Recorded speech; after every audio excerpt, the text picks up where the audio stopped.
Well, who can forget that iconic yet heartbreaking photo of a young Hector Pieterson being carried after being shot by police in 1976.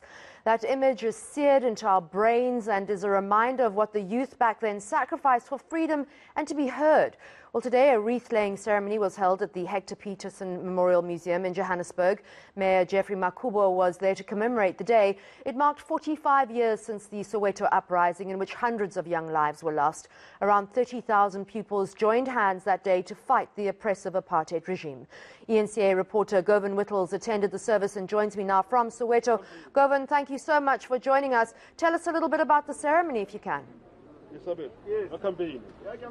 Good morning, eNCA. Yeah, I'm joining you from the Hector Pieterson Memorial here in Soweto, the site where the young man was shot down during those protests. And this morning, the city of Johannesburg holding a wreath-laying ceremony here at the memorial with the executive mayor making a few remarks, as well as other dignitaries from the city weighing in. So this is, of course, an historic day for South Africa, which changed the trajectory of the anti-apartheid struggle. And let's talk to the mayor of Johannesburg now about that day, but also about the challenges faced by the youth in South Africa today.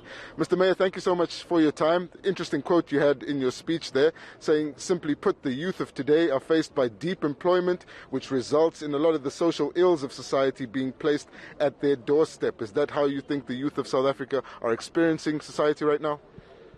Thank you very much, and good morning to the viewers. Yes, unemployment is a key burden facing young people, and that results in other social ills, like substance abuse, criminality, and then other issues that make young people to be dejected and be hopeless in dealing with their future. So if you can tackle unemployment, if you can, especially youth unemployment, the cities could already call a youth bulge. Majority of our citizens are between the ages of 16 and 34. That's about where 70% of our residents are. So if we can tackle unemployment of young people, and we are working on it, I think we'll deal with other problems that are as a result of unemployment. And the 2016 community survey showing that more than half of the youth in Johannesburg are unemployed. Since then, it's believed to have grown further. But what do you think is holding back the employment of youth, particularly in Johannesburg, where there appear to be a lot of opportunities in the informal sector? Yes, I mean, we want to move them to formality rather than informality. But, with the shrinking economy, COVID made it worse. But remember, COVID came at a time where, anyway, we're hitting a technical recession. So young people need to move to formal employment. I think there are a couple of contributing factors. Even though we've got 2 universities in Johannesburg, we've got TVET colleges in Johannesburg, there's still a mismatch between the available jobs and the skills available. So you find a lot of young people unemployed, graduates, but their degrees are not matching the jobs available. But other things is that, other industries that employ a lot of people, like hospitality and all that, we've been talking to them that, to have quotas, talking to the DTI, that you find a lot of foreign nationals working in those in that industry. We're trying to get our young people to be employed in the hospitality industry as well. And as you're attempting that, it doesn't seem to be translating on the ground. Just this morning, we had reports of looting here in Soweto by a number of young people who were apparently targeting Pakistani shops not far from here. It does appear that the youth and unemployed youth of Johannesburg are engaging in more protests recently, and the city of Johannesburg is unable to bring them into any employment sector or any formal structural sector. That was an unfortunate program that was launched by some of the people, especially in Deep Kloof here, that operation Tutola. We were working with the MEC for social development to confront that, because we think that it will lead to xenophobic attacks that are, unwarranted. But that could be an expression of frustration on the ground around the lack of employment.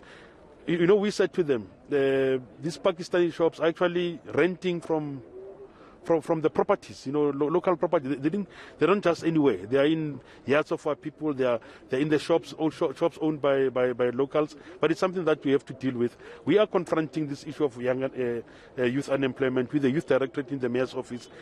it's a long process. It's not a short-term process. It's a long process because we're coming from a deficit. Okay, finally then, Mr. Mayor, before I let you go, you've had an entire program here with the representatives from 1976, but you haven't had any young person speak here on behalf of young people today. Why is that? In the next program at Maurice Isaacson, young people will be talking.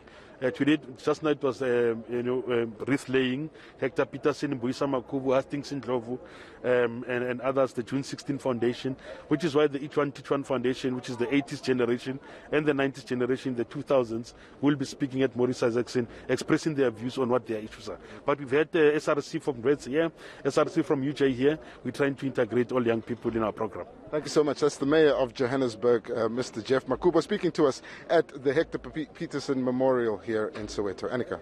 Thanks, Govan. Nice question there to the Mayor, because it seems that the leadership is not actively discouraging xenophobia to me. It seems that they're trying to straddle both keeping locals who don't have jobs happy and foreign nationals who have got their own shops, etc. So let's see what happens in Soweto today.